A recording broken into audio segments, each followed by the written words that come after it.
Na pomen izvedbe te naložbe so že ob odprtju ceste skozi Šentrupert opozorili ministrstvo in direkcijo za infrastrukturo. To investicijo tudi nekako že komaj pričakujemo, ker je treba narediti 2 krožišča pri vstopu pri Slovenski vasi pa v Prelesju. In sama cesta je že precej potrebna obnove. S to traso dejansko se trenutno ukvarjamo predvsem, kako bi čim hitreje lahko zagotovili vse potrebne okoliščine, vključno s projektnimi dokumentacijami, dovoljenji in pa seveda s finančnimi viri, da bomo te projekte lahko tudi izvedli. Zavedamo se pomembnosti te povezave. Projekta za krožišči imajo pripravljena, poudarja Kostelec.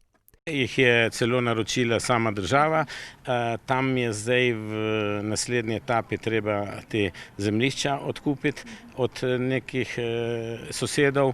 Da se naložbe na tem območju nadaljujejo, potrjujejo tudi na Državni direkciji za infrastrukturo. Šentrupert Slovenska vas, to je ta PZI, ki je trenutno končan za to krožišče. Potem je tudi tukaj Mirnska obvoznica, ki je tik, bom rekla, nekako proti koncu. Tako da bom rekla v nadaljevanju, upam, da nam bojo tudi proračunska sredstva sledila. In da se bodo lahko v Mirnski dolini v prihodnje še veselili novih cestnih odsekov.